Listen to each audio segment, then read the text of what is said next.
Crossbarry's men into place for an ambush to bring Irish freedom.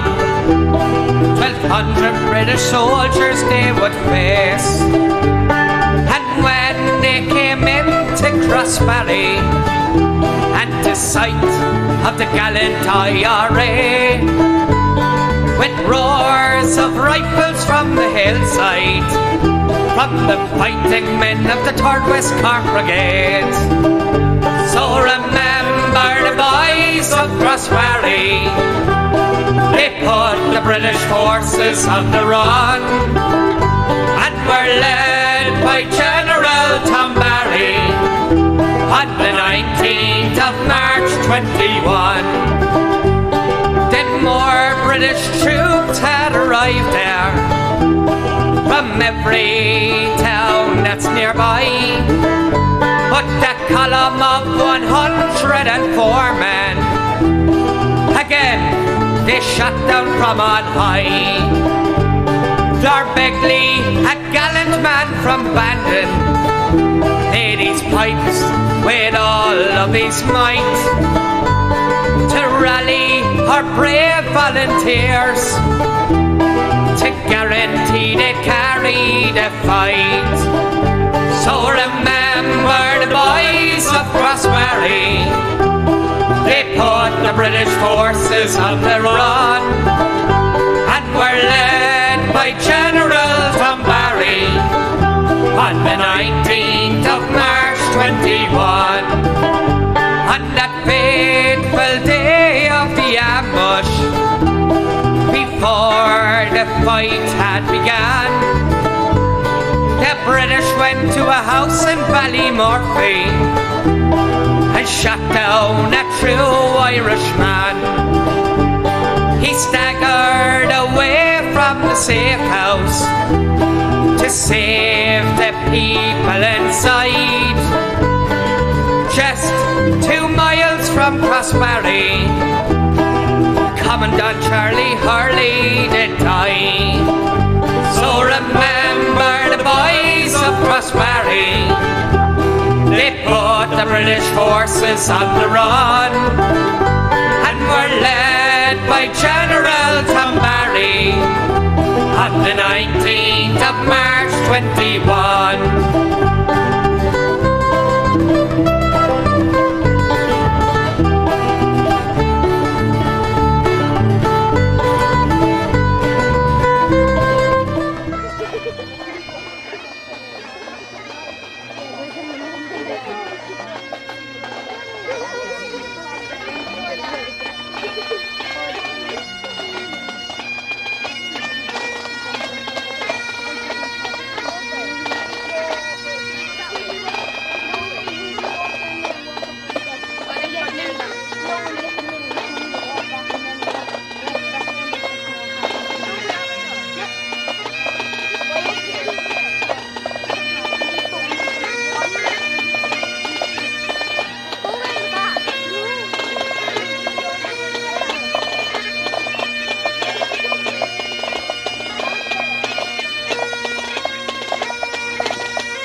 Carde, son costa Queenacon Kilbheel agus Crossbarry, Curim Falte, Riv Gacina, and so enough.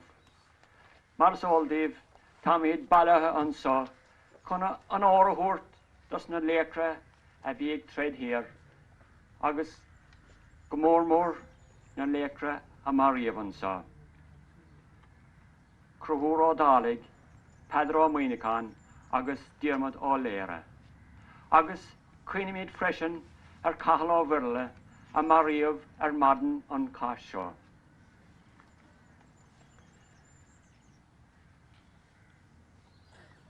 And as you know, this is the centenary year of the 1916 Rising, and added to our normal ceremonies, we have a special ceremony commemorating the 1916 Rising.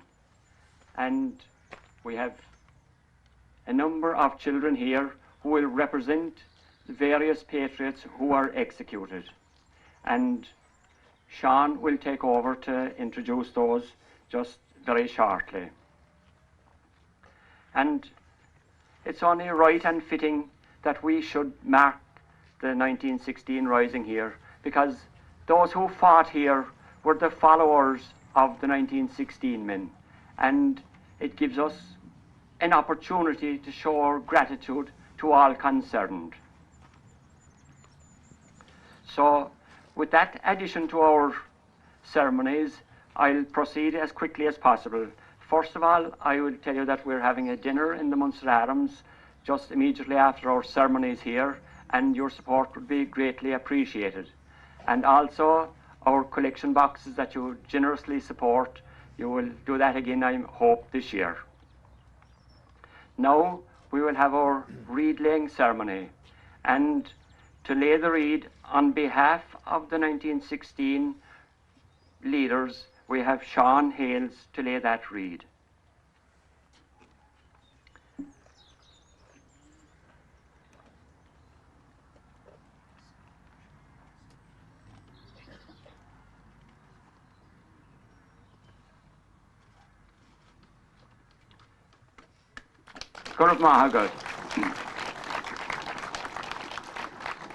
And now, to lay a reed in honour of the men who fought here, we have Margot McSweeney.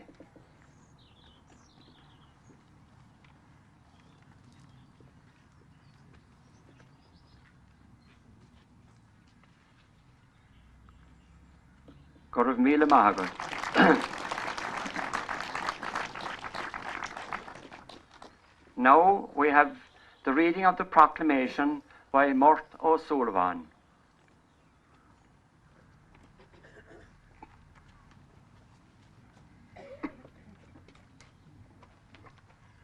Farogra Mila Gilis a Shediog, Farogra and Sisha.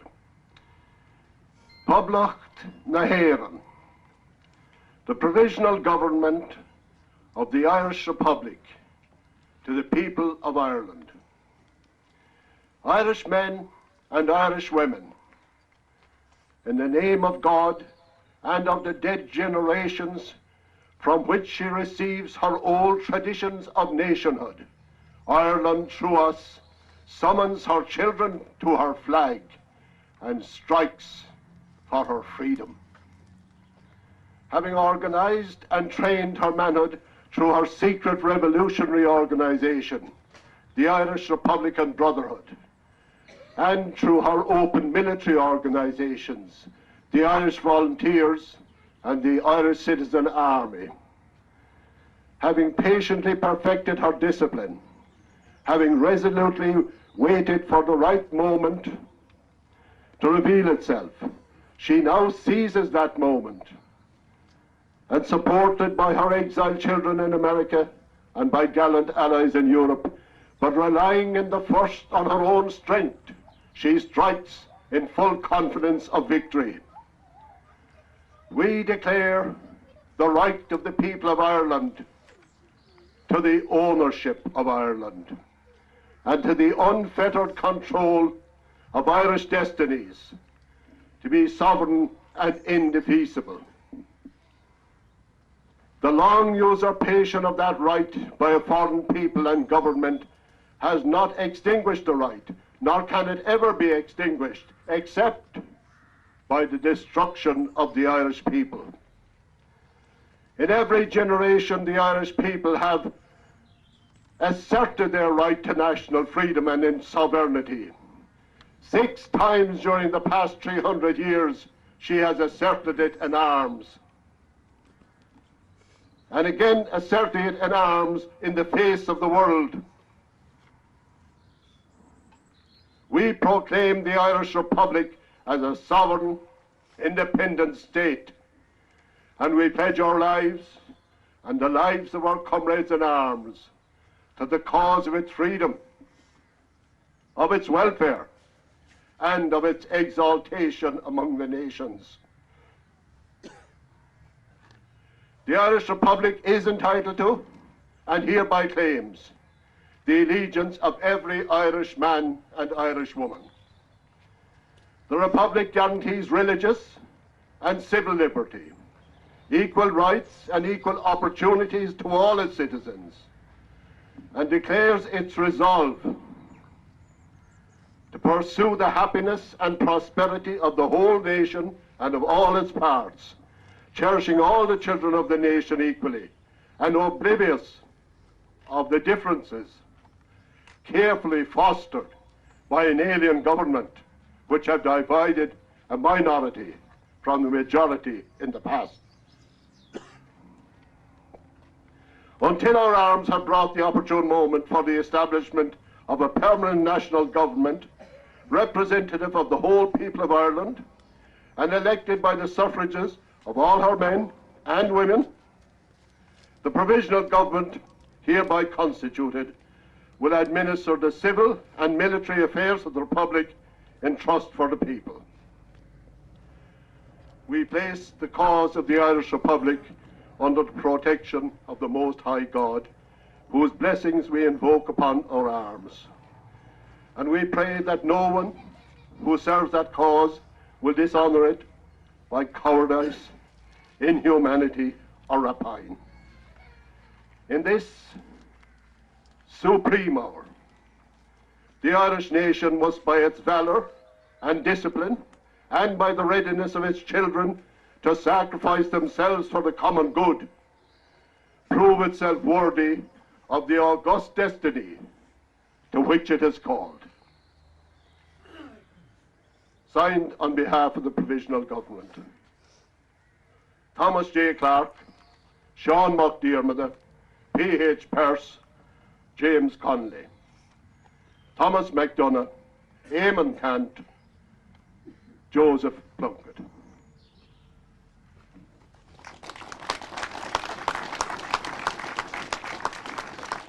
Well done, Mark. Now I will ask Sean Kelleher to take the mic and introduce the children who represent the 1916 leaders.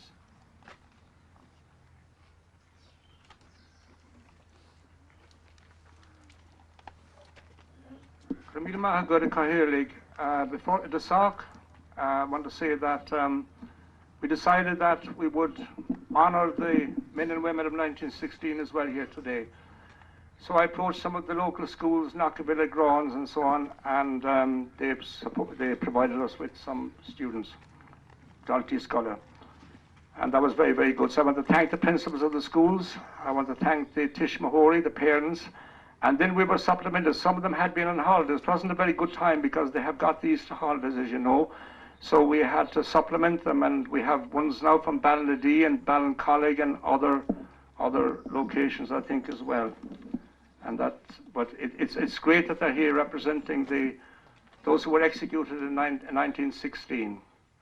So I think if we're ready, I'll call out the name of the pupil first, and Dalta Scholar, and then representing Padraig Pearse. I'm taking them in the order in which they were executed. The order in which they were executed.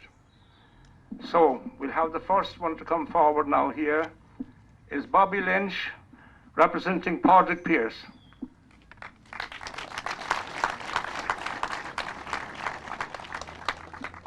We now have Kate Lynch representing Thomas Clark.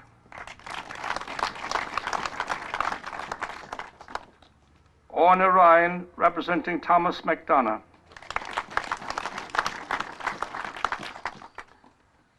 Rian Dawkins, representing Joseph Mary Plunkett.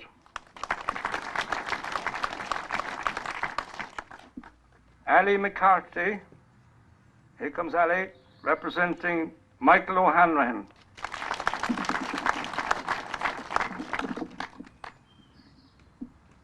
Leisha Collins, representing Willie Pierce, brother of Padraig. Kate O'Shea, representing Edward Daly, a good Limerick man, Edward Daly. Holly O'Flynn, representing John McBride, father Sean McBride.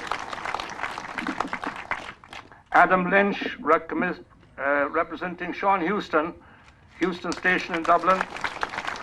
Sean Houston. Anna Collins, representing Con Colbert from West Limerick, a pay. John Paul McSweeney, representing Michael Mallon.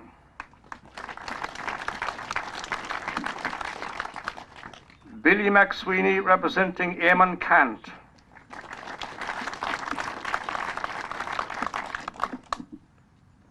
Paul Madden, representing Sean McDiarmid.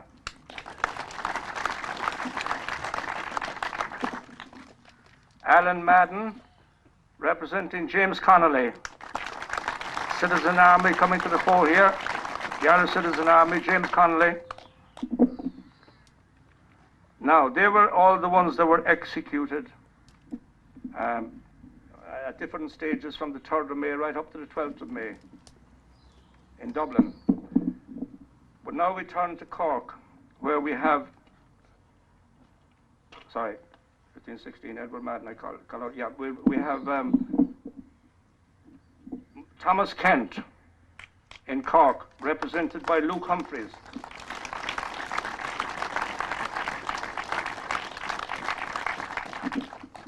And we have Ewan Madden representing Roger Casement.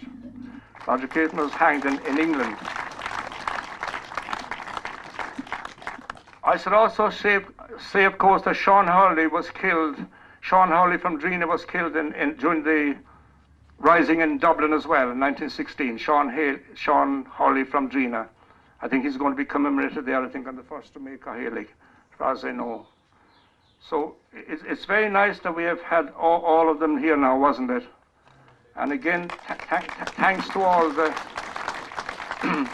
thanks to all the people concerned, the school principals, the parents, and the youngsters themselves. They have been very, very good. So give them another big round of applause.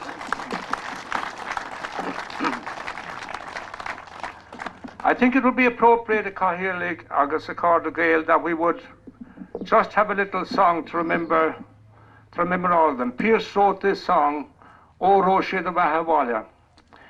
He wrote it as a plea, an impassioned plea to the men, the Irishmen who were fighting abroad for Britain, to come home and to lend a hand to the fight for freedom in their own country. The chorus goes like this, and I want you to join the chorus because many of you here present have learned this in school. Some of you have learned it in the school anyway. So join in with me in the chorus. We'll try the chorus first. O Roche the Bahawalya, O Roche the Bahawalya, O Roche the Bahawalya, and Isher Hafton Taurig.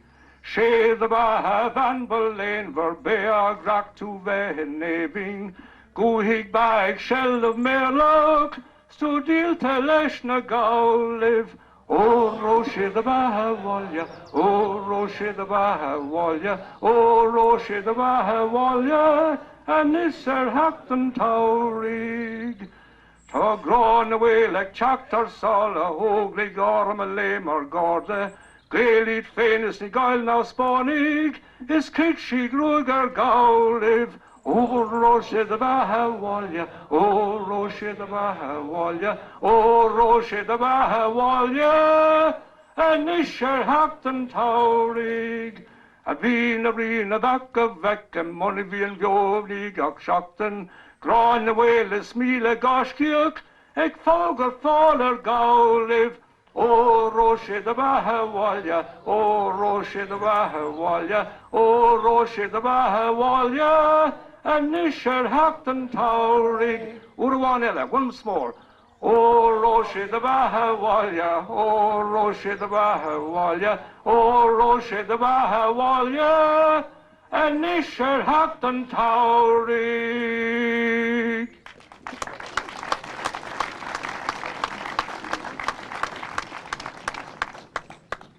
Thanks very much to Sean and the children and their teachers and parents for arranging this little tribute.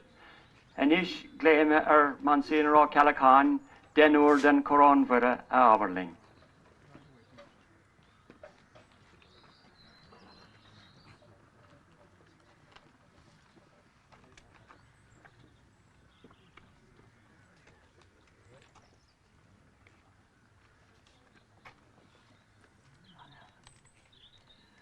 Na men Eric som väckes för spirit nev, amen. Kujur und diver dolasaka. Don kron för basar dirna en grus. Och när herre tar nev gne för tanam gedaga direkt kunde inte hålla en tala mara jante den nev.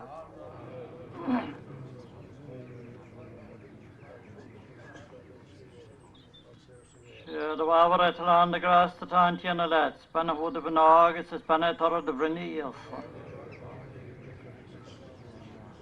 Det var över ett land det gräs till tantjena lätt. Spänna hodet på naget så spänna torra det brunias. Det var över ett land det gräs till tantjena lätt. Spänna hodet på naget så spänna torra det brunias. Det var över ett land det gräs till tantjena lätt. Spänna hodet på naget så spänna torra det brunias. Det var över ett land det gräs till tantjena lätt. Spänna hodet på naget så spänna torra det brunias. Det var över ett land det gräs till tantjena lätt. Spänna hodet på naget så spänna torra det brunias. Det var över ett land det gräs till tantjena lätt. Spänna hodet på naget så spänna torra det brunias. Det var över ett land det gräs till tantjena lätt. Spänna hodet på naget så spänna torra det brunias. Det var över ett land det gräs till tantjena lätt. Spänna hodet på naget så spänna torra det brunias. Det var över ett land det gräs till tantjena lätt. Spänna hodet på naget så spänna torra det brunias. Lore den äristen vakesen spirit nev. Marvidush motanish mavjak selna selna men. Sune shiritor doiv ahienna. Gullon risala so hinarha. Vaya anamakagas anamakan viren guler trakra o ia. Agus konife huinus. Amen. And when I reach the back, so spirit nev, amen. Gurv Mahagod. Now I will call on the pipers to play a lament.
Thank you very much. Now the moment we've been waiting for.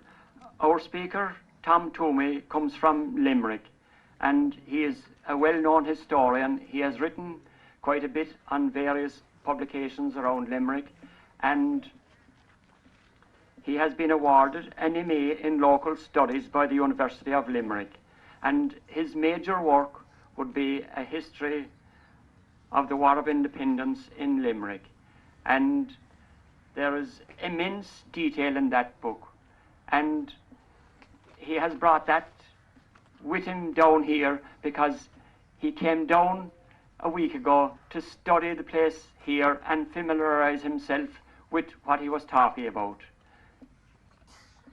So, without further introduction, I ask you to give a warm welcome to Tom Toomey. Thank you, Mr. Chairman. 95 years ago, a brave band of young men from the Westcott flying column fought here at Crossbarry. Some days previously, they had attempted to ambush a British convoy at Chiphol near Kinsale. The British convoy left Kinsale barracks, but it had stopped and returned to barracks before it reached the ambush position. It was apparent that the soldiers had received information about the whereabouts of Barry and his men. The IRA unit of 104 men that lay in wait at Chiphol was the largest and most battle-hardened unit in the IRA, and it was led by some of the most able men produced by the IRA. Following the failure to make contact at Chiphol, Barry realised that the British were planning something big, and when taken in conjunction with information from his own scouts, he decided to move his column. They moved northwards until they reached Ballyhandle, just north of Crossbarry, where the column was billeted and a ring of local scouts was posted. Barry spent the night at O'Leary's of Ballyhandle, trying to plan for what might happen.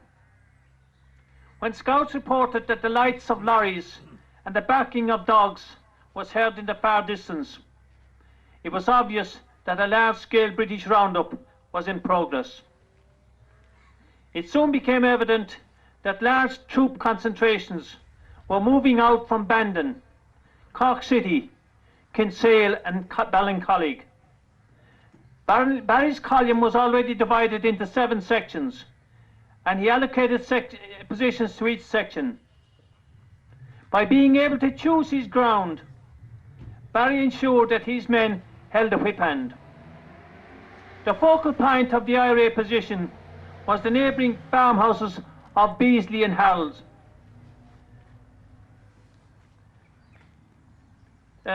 Sections 1, 2, 3 and 4 and 6 were placed in Harolds and Beasley's, with the command post a little further back. To the west, section number 7, under the command of Christy O'Connell of Iries, was placed. This section was to protect the western flank of the column. At the rear, some hundreds of yards back, was number 5 section under Tom Kelleher. Kelleher's unit had to guard against incursions towards the rear of the main body. The troops that Kelleher would have to deal with would most likely come from Ballincollig. To add a complication to Kelleher's situation, a road, O'Driscoll's Boreen, ran through his position. And if British forces managed to infiltrate this road, they could cause major problems for the IRA. Communications between the command post and the various sections was by means of scouts. To ensure British lorries could not move onto the side roads, those roads were blocked with stone barriers. 2 mines were also placed on the main road in the middle of the ambush position. When the men had taken up their positions, the long wait for action had begun. In the distance they could hear the drone of lorries as they slowly wended their way towards Crossbarry.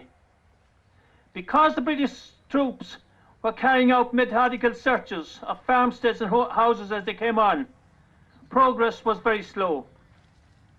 It was soon obvious, however, that the troops coming from the Bandon direction were going to arrive at Crossbarry well ahead of the other units. At 6:30, just as dawn began to break, the morning stillness was broken by a volley of shots from a northeasterly direction.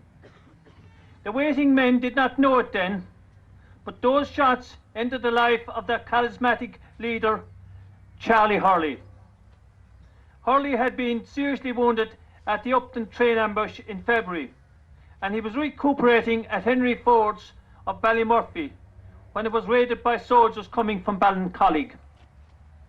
Although his situation was hopeless, Hurley went forth to meet his enemies with his guns blazing. He was shot down as he left the house, and so died one of Cork's bravest and most gallant sons. It was around 8 o'clock when the convoy from Bandon drove into the position here at Crossbarry.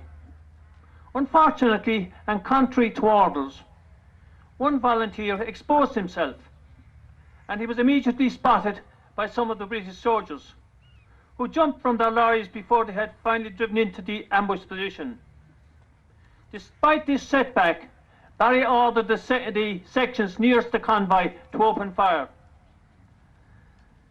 When the IRA opened fire, a lone bagpiper, Florence Begley, began playing warlike airs in Hal's farmyard as he marched up and down. This added a surreal atmosphere to the occasion, but Barry believed the use of bagpipes would inspire his men even further. It also had a very detrimental effect on the British soldiers, because in a manner of speaking, he was saying, "Welcome to Crossbarry." In about 10 minutes, the soldiers from this convoy were either dead or fleeing back towards Bandon. Large quantities of arms and ammunition, including a Lewis machine gun, were abandoned. In a sense, it gave a great pleasure to Barry and his men to know that the men fleeing before them were soldiers from the Essex Regiment of Arthur Percival. Of all the regiments serving in West Cork, there was no doubt that the most hated was the Essex and their commander. These Essex soldiers did not stop to regroup until they reached their base at Bandon, 8 miles away. It was a clear example of what bullies do when they are confronted by resolute men. Barry could have marched away now to the south, but flushed with the success of the first action, and with confidence buoyed by the extra arms and ammunition, he decided to take on the other encircling groups. The second attack occurred when troops coming from a southeasterly direction, most likely elements of the Hampshire Regiment from Cork City, attacked the eastern section at Crossbarry. The section under command was that of Dennis Lorden, but Peter Carney's section came to his assistance, and between them they drove off this threat. It was during this attack that the IRA suffered its first fatality when a member of Lorden's section, Peter Monaghan, was killed. The Hampshires who attacked this position retreated back the way they had come, leaving a number of casualties strewn on the ground. They also were not seen again that day. The third attack came in the area of number 7 section, that of Christy O'Connell. These soldiers came in from a southwesterly direction, and they may also have been members of the Essex Regiment, but not those who had been routed earlier. These soldiers were surprised by O'Connell and his men, and they also turned and fled from the scene. The last phase of the Battle of Crossbarry involved elements of the Manchester Regiment coming from Ballincollig. These men were much more disciplined and led by better officers. They attacked Tom Kelleher's section from the northern flank, and a fierce battle was waged.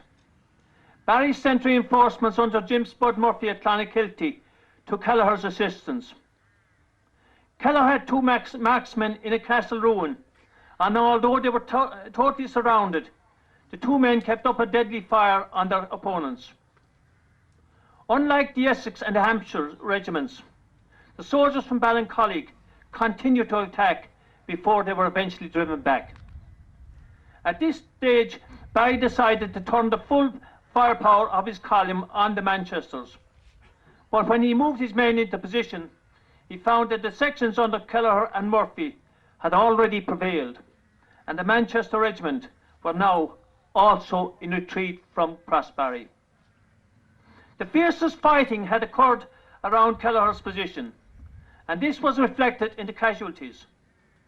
2 men, Jeremiah O'Leary from Lepp and Con Daly from Ballinascarty, had been killed, while Dan Corcoran from Newcestown, Jim Crowley from Kilbrittain, and Dick Spencer from the Beara Peninsula had been wounded. When Barry was satisfied that the last threat had been met, he had the column formed up in sections and he addressed them. Before moving off, he consulted with Tom Kelleher and Mick Crowley, men with good local knowledge, and it was decided to move off in a northwesterly direction towards O'Sullivan's of Gronariach, about 20 miles distant. Near Crowhill, the home district of Tom Kelleher, they had a minor encounter with the auxiliaries coming from Macroom, who had failed to make it to Crossbarry in time, and by so doing had probably avoided the fate of their comrades who had encountered Barry and his men 4 months previously at Kilmichael. The Battle of Crossbarry was over. It was the most devastating defeat suffered by British forces in Ireland during the War of Independence. While the first phase of the action might have been termed an ambush, the 3 other phases were not, because the British forces knew approximately where the IRA were, but they were roundly defeated by better led and much more highly motivated men. Crossbarry was just one of a series of battles that had made the flying column of the 3rd Cork Brigade a household name in terms of the War of Independence. The flying column of the West Cork Brigade came into being in September 1920. It was the brainchild of the Brigade OC Charlie Hurley, and when eventually he convinced an ex-British soldier, Tom Barry, to take command and train the unit, it was to prove a very fortuitous choice. Barry immediately set up training camps throughout the brigade area. He also developed a policy of blooding the trainees immediately they had been trained. Sometimes the blooding did not take place for various reasons, but the policy was basically a sound one. The first major action of the column was at Tooreen near Bandon on the 24th of October 1920, when they successfully ambushed a patrol of the west of the Essex Regiment. On Sunday the 28th of November 1920, the West Cork column was to write itself into history when they wiped out a patrol of auxiliaries at Kilmichael. The auxiliaries, who were based at Macroom Castle, were all ex-British Army officers, and they were regarded as super fighters. But Barry and his men put paid to that notion at Kilmichael. In total, 16 of the patrol was killed outright. A 17th Lieutenant Guthrie was killed as he attempted to escape back to Macroom, and 1 Lieutenant Ford survived. In addition to the huge haul of weapons and ammunition captured that day, the real victory was in the psychological destruction of the myth of the super fighters. Following the Kilmichael ambush, the West Cork Flying Column was also involved in significant actions at Gagan, Borgatia House near Rosscarbery, Upton Railway Station, and Rosscarbery RIC Barracks, which was captured and destroyed. In addition to the actions listed, the West Cork Flying Column was also involved in numerous other smaller actions from the time of its inception until the truce in July 1921. At the time of the truce, it was universally acknowledged as the most outstanding unit in the IRA. There were definite reasons that set it apart, however. Probably the most important single factor was the quality and the standard of its leadership. The man who conceived the idea of the Flying Column West Cork, Charlie Hurley, has to be given great credit for identifying the future leader of the column, Tom Barry. Having appointed Barry, he left him to get on with the job. There was no petty egotistical interference, as unfortunately happened in too many lesser units, less successful areas. If Tom Barry was an outstanding leader, and he was, then each of the 7 section commanders that fought here at Crossbarry was also an outstanding leader in his own right. If they had been in any other county other than Cork, they would have been flying column commanders themselves. To Barry's credit, he listened to these men, as was evidenced by his consulting with Tom Kelleher and Mick Crowley and using their local knowledge when deciding on the ambush site here at Crossbarry, and also in deciding on the departure route after the battle. In the short period from its inception in September 1920 until March 1921, Barry and Hurley had built up the largest and most efficient unit in the IRA. 104 men went into action at Crossbarry. The largest flying columns outside of Cork, those in South Tipperary and East Limerick, probably ranged in numbers somewhere between 35 and 50. In other counties, units were as small as 15 to 25.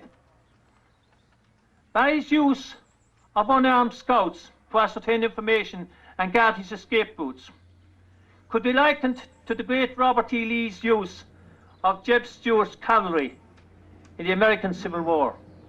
They were his eyes and ears throughout the campaign. Another feature that set the West Cork unit apart was attention to detail and decisiveness.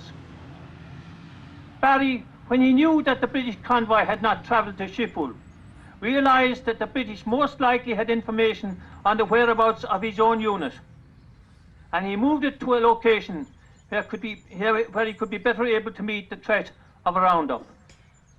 One must contrast his action with that of the leader of units at Dripsey and Clonmult, where IRA units stayed too long in the one place, even when they were warned that the British were aware of their presence, and they paid a terrible price for their mistakes.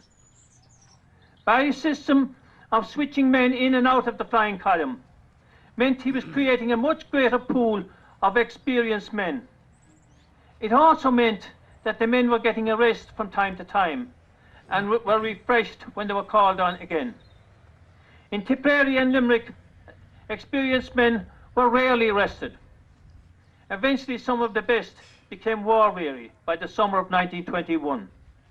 This was especially noticeable with the East Limerick unit.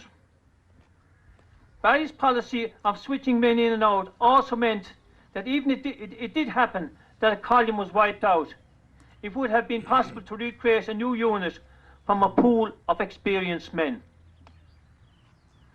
The esteem in which the West Cork column was held was probably best reflected by the leaders of units who complained that Michael Collins always favoured sending rifles and ammunition to his native area when something was available. Sure, Collins knew his Cork friends would make good use of it. The other lads might not.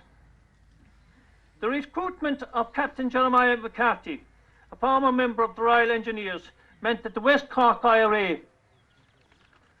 now had a man capable of making reliable mines and bombs. This was a critical factor in the capture of Rosscarbery Barracks at the end of March in 1921.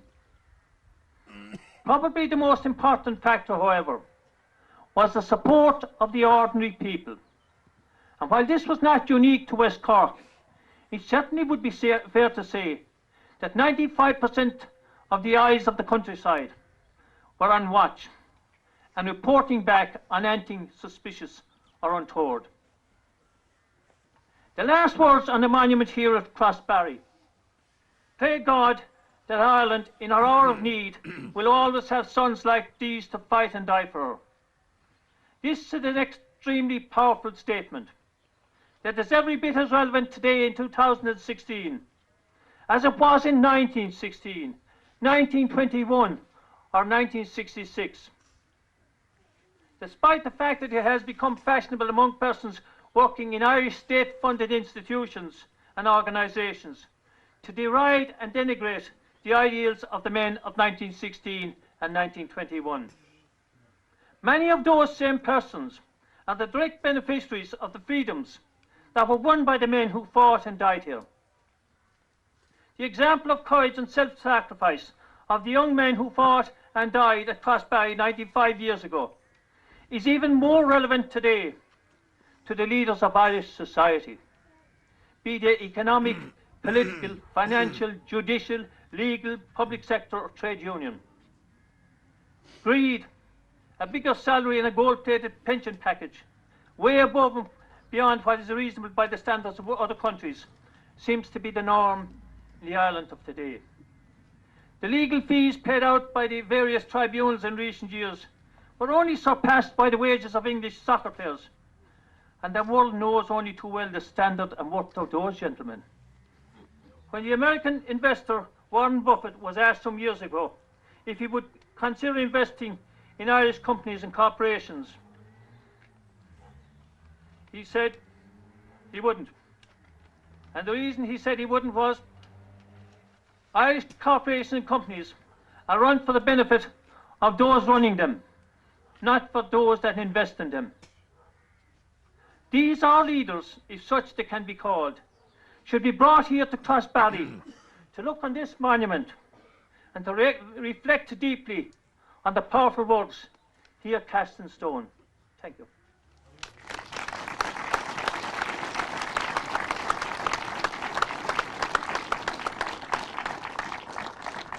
Thank you very much for a very interesting and a very detailed talk on Crossbarry and on the fight in West Cork.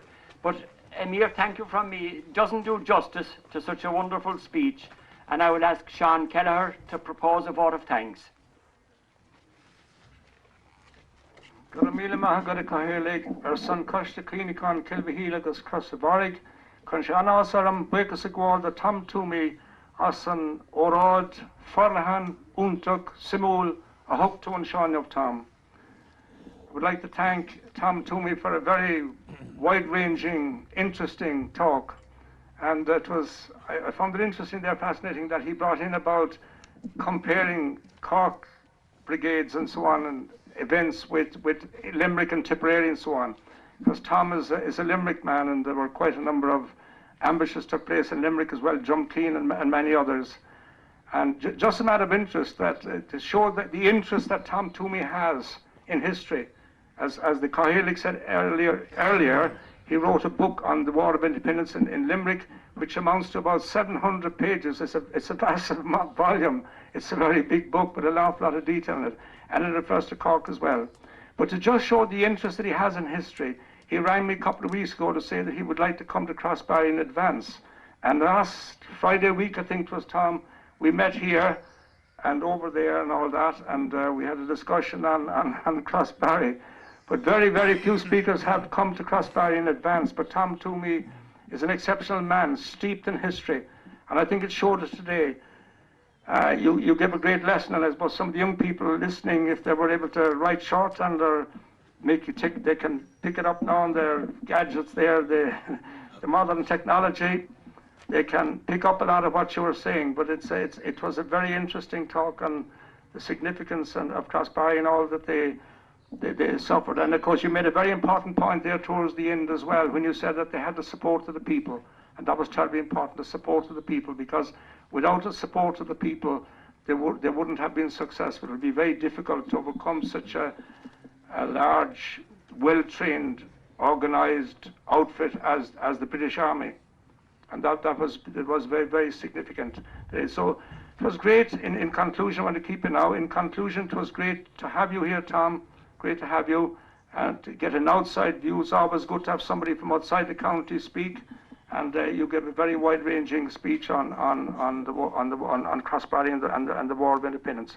And again, of course, I would like to thank those young people from the various schools and their principals and their parents for being here as well, because I think it was very important that we remember 1916, because the men of Crossbarry and Kilmichael and Drumclean and Limerick and many other, Solarhead Beg and many other places throughout the country, they were inspired by the men and women of 1916. I should say in conclusion as well, Cahill, that I intended, I'm not going to do it now, but I intended to give a bit of a rundown as well on some of the women that took part in 1916. And there were quite a number of them, like Constance Markovic, Margaret Skilleder, Leslie Price, Helena Maloney. And some of the women used guns as well. Helena Maloney, as a matter of interest, was at Dublin Castle, and she had a revolver, and she fired into the air to ward off a policeman that was trying to enter the castle. So there was an awful lot of famous women, and of course the Gifford sisters, Grace Gifford and Muriel Gifford. Grace Gifford married Joseph Mary Plunkett, Muriel Gifford married Thomas MacDonagh, many others. I mean, I'm only mentioning just a few of them, but to remember the women of 1916 as well is terribly important, and we're certainly not forgetting them. I want to thank Tom again for a wonderful oration, very wide-ranging. Caramil Mahakut.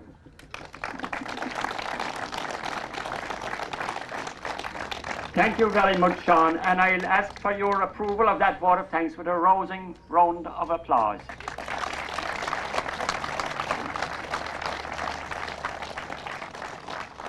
Now, we have another man with us here, Hughie O'Donovan, and I think he has a very appropriate song, so he might come forward and give us that now, please.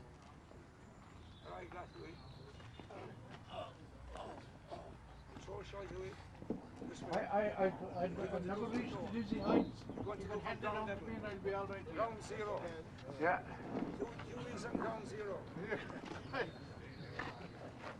Ladies and gentlemen, I would like to pay a tribute to Jeremy O'Leary, the man that gave his life here just behind our backs in the fight for freedom, the little bit of freedom that we now enjoy. So the army, according to the speaker, had the assistance of the people, so I will ask for your assistance with me now, and we'll get through the song all right. Neath a green shady bower, one bright summer's morning, a young lass was parting her lover in tears. Said the lad, I must go far, my country is calling. You'll await my return, though it may be for years. Said the lass, do come back when the bright dawn of freedom spread its light like a beacon o'er Erin's green shore. I'll be watching and praying that God will bring you safely back to your Eileen in her home in Landor. The pale moon was rising, dark shadows were creeping across the blue skies o'er Crossbarry's green plains, where some young men of Munster, all eager for battle, assembled in groups round a quiet country lane. They were waiting and watching, the tans were approaching. Revenge was their cry for the deeds they had done. Soon the crash of the rifle and rattle of Maxim then spread the tidings the fight had begun. In the green field of battle, a young lad lay dying.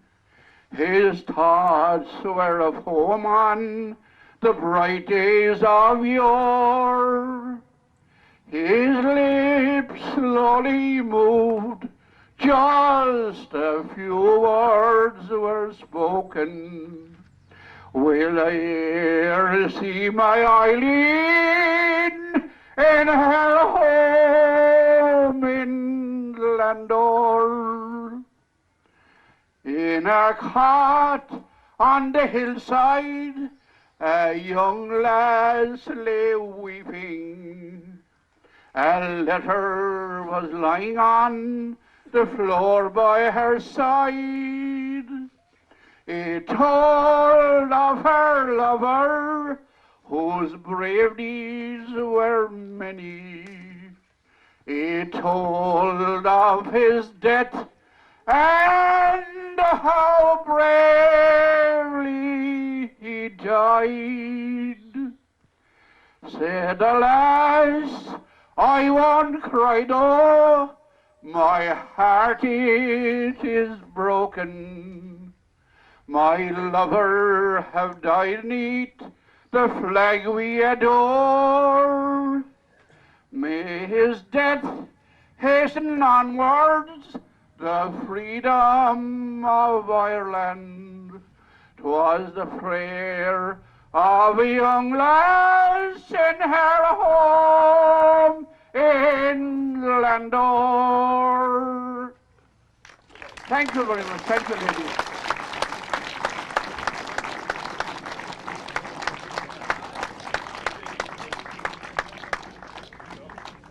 Thank you very much, Hughie, for a very suitable song, sang with heart and feeling.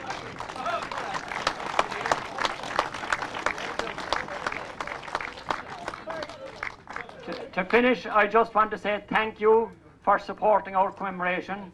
Thanks to the band for their music. Thanks to the children and their mentors for giving us the 1916 commemoration. Thanks to Mort for doing the proclamation. Thanks to Fergus for the amplification. And again to remind you that our dinner is on in Bandon just immediately now, and your support will be most welcome.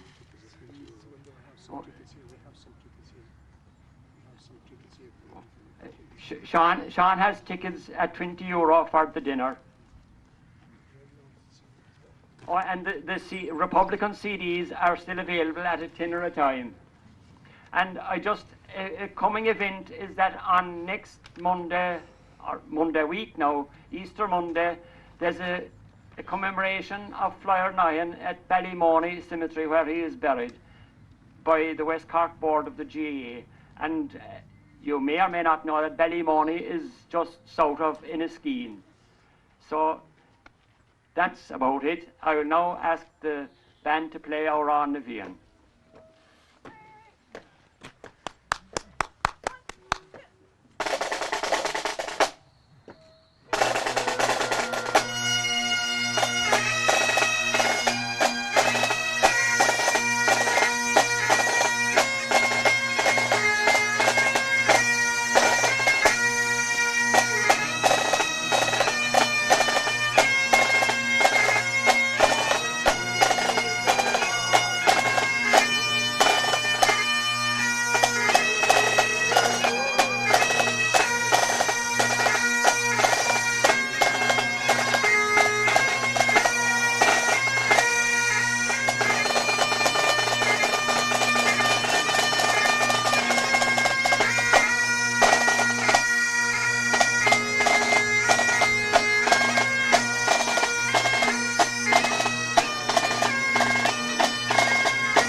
British forces on the run, and were led by General Toomey on the 19th of March 21.